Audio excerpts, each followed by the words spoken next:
garlicky lechon marinated for 24 hours, paired with sweet ham brined for 7 days. Topped with 2 slices of Swiss cheese and pickles for a punch of vinegar and extra crunch, all layered onto plush Cuban bread, brushed with lard and pressed until warm and crisp. It's this classic combination of flavors pressed between Cuban bread that made the Cuban sandwich a legend in Miami. Ham and cheese is one of those classic combinations. It's straightforward, but you may see it served differently depending on where you go. Like down in Miami, where Little Havana is a haven for Cuban cuisine, and this classic marriage of meat and protein defines their go-to sandwich. Cuban sandwiches in Miami are like pizza to New Yorkers. The Cuban sandwich is the pinnacle, and if you meet the top, then you are meeting us at Sanguich de Miami. For Cubans, we can make anywhere. On a slow day, 80 sandwiches. On a busy day, 150 Cubans alone. At Sanguich de Miami, Daniel and Rosa spend the most time preparing the meat.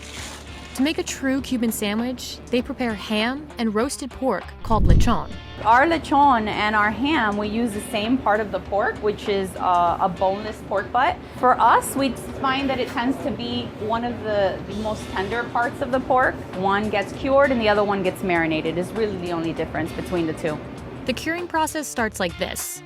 Each ham is wrapped and injected with a salt and water solution made with spices like garlic, allspice, cloves, and coriander.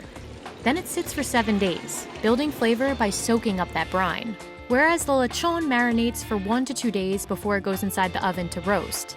And when it's finished, you end up with this beautiful crust on the outside, the gold that obviously is contributed through the roasting with all of the sugars and the honey that's in the ham. And so it's nice and tender, it's definitely juicy, really creates a power of flavors when you pair it up, particularly with the ham, which is a little bit sweeter.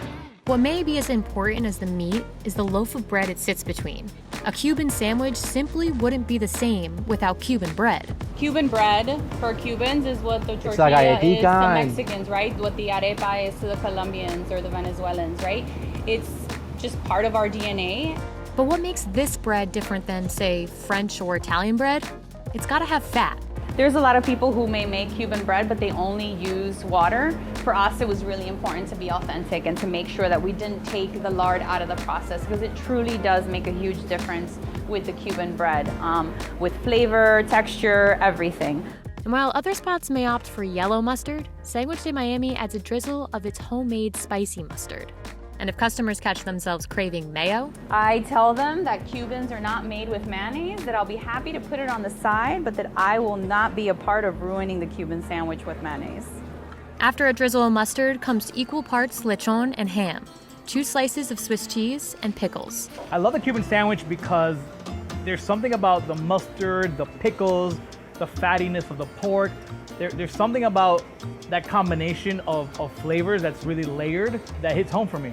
The way you really palletize it correctly. Most people put mustard and pickles together, and you don't do that. There's too much vinegar. It punches you in the face. It's overpowering. You need to separate them and give it a complementary meat. And finally, the whole sandwich heads to the plancha, where it's pressed and finished off with one more thing. Once it's being warmed, we glaze on lard, and the lard that we use is the same lard that's rendered from the ham and the lechon that we make. The lard is what really helps kind of diffuse the heat. It's a very high heat index, so it doesn't burn, unlike butter. Meat's nice and tender. The bread is nice and crisp. Gives you that crunch. This is how I remember it. Okay, so how do they open up a shop like this up in Wisconsin? More than 60% of the U.S.'s Cuban population lives in Florida, and a third of Miami-Dade County in particular, where Sanguich calls home, is made up of Cuban Americans. Hence why the Cuban sandwich has become a mainstay here. I have people all the time. Everyone comes into town, and that's the one question they have. Where can I get a Cuban sandwich? It's part of generations and generations and generations of food. So here in Miami, it's only natural when we migrated here, it was only natural that was to be inherited. It's part of our culture, it's part of our DNA, it's part of the fabric of our culinary landscape. That's my Cuban.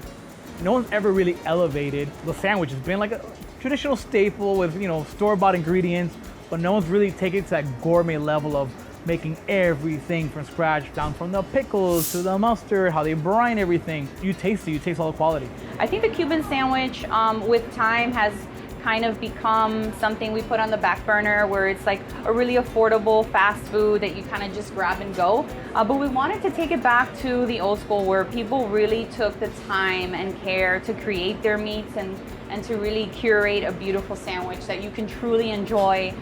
And that sandwich they've mastered is one of the best Cubanos you'll find in Miami, with customers coming from across the world to try it. We've had people come in and show us Like a magazines. Their magazines from Europe says that we must try this Cuban sandwich, and it's surreal. And we're humbled by the whole thing. Honestly, you know, you put something in motion, you put all of your effort and love, you feel like it's something that is going to be appreciated. And then once they try it, the gratitude and enjoyment that you see in their eyes when they're actually trying it, honestly, makes all of it worth it. Everybody loves a good sando, and every culture has a sandwich. This is our sandwich and our culture in a bite, you know? It's kind of the whole package. You get the different flavors, the different textures. I love myself a grilled cheese with an addition of meat, but this is just its own thing. It's the Cuban sandwich.